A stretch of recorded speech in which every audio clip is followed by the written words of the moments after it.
भीमराव अंबेडकर अंबेडकर जयंती के बारे में, उनके अचीवमेंट्स के बारे में।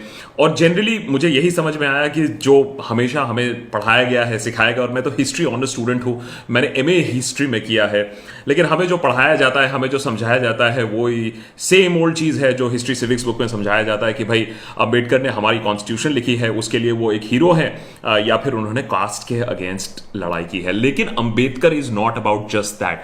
अंबेडकर जी ने बहुत सारे और भी ऐसे काम किए हैं that makes him ultra cool, it makes him a visionary. और मैंने कहा कि चलो ठीक है, कल मुझे अगर इतने सारे सवालों के जवाब नहीं थे तो आज थोड़ी पढ़ाई लिखाई की जाए।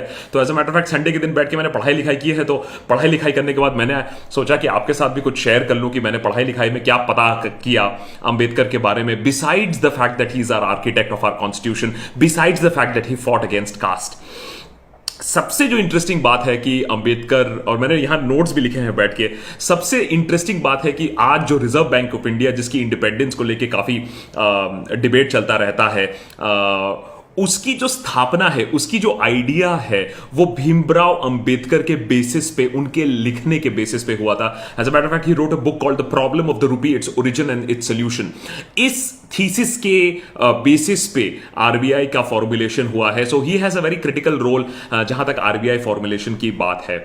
हम गांधी पिक्चर देखते हैं, हम गांधी को सेलिब्रेट करते हैं सत्याग्रह के लिए, दांडी मार्च के लिए, लेकिन उससे भी 3 साल पहले 1927 की बात है जब महाड़ में एक सत्याग्रह किया गया। भीमराव अंबेडकर ने अपना पहला सत्याग्रह लिटरली किया जब उन्होंने दलितों को वो चौवाड़ लेक में ले गए इन महाड़, और वहां उनको बोला कि आप यहां से पानी पी सकते हो। So therefore breaking the stereotypical fashion कि दलित्स एक पब्लिक स्पेस से, एक पब्लिक पॉन्ड से पानी तक नहीं पी सकते हैं, इसके लिए सत्याग्रह एक्चुअली महात्मा गांधी से पहले 3 साल पहले भीमराव अंबेडकर ने कर लिया था। So that makes him kind of a visionary as a matter of fact. एक चीज जिसके लिए हमें, आपको, मुझे बहुत खुश होने की जरूरत है is that under previous colonial rule 12 to 14 hours of work was by law. By law आपको आपका एम्प्लॉयर 14 घंटे काम करा सकता था। भीमराव अंबेडकर ने एक्चुअली आकर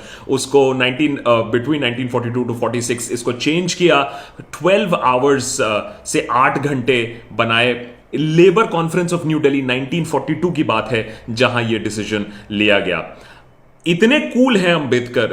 अब सोचिए आप कितने पॉलिटिशियंस या कितने लीडर्स के आप नाम ले सकते हो जिनकी ऑटोबायोग्राफी एक टेक्स्ट बुक है कोलंबिया यूनिवर्सिटी पे। उनकी जो ऑटोबायोग्राफी है वेटिंग फॉर अ वीजा, आज की डेट तक कोलंबिया यूनिवर्सिटी में एक टेक्स्ट बुक की तरह यूज की जाती है। It's a 20 page autobiography, untouchability और अपनी जर्नी के बारे में बात करते हैं, लेकिन उसको कोलंबिया यूनिवर्सिटी में यूज किया जाता है।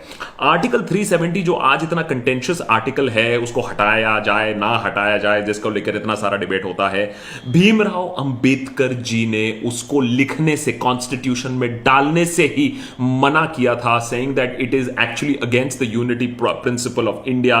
बाद में जाके गोपालस्वामी अयंगर ने इसको ड्राफ्ट किया था कॉन्स्टिट्यूशन में। सो इमेजिन, इतने विजनरी थे कि आर्टिकल 370 उस समय भी उन्होंने बोला था कि इसको कॉन्स्टिट्यूशन में नहीं लगाना चाहिए। And last but not the least, very very important, आज हम ट्रिपल तलाक की बात करते हैं, आज हम मुस्लिम विमेन की राइट्स के बारे में बात करते हैं।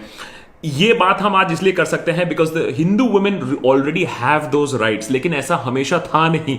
हमारी हालत और हिंदू वुमेन की हालत भी उतनी ही खराब थी एक टाइम पे, जब तक न भीमराव अंबेडकर ने आके pass the Hindu code bill, and Hindu code bill से हमारे हिंदू वुमेन को जो है बहुत सारी राइट्स मिली हैं। Just to enumerate a few, inheritance of property इसी बिल के अनुसार आया, right to adopt children, right to divorce, right to remarry, ये सारी चीजें हिंदू कोड बिल में आया, जिसको अंबेडकर जी ने ही पुश किया था।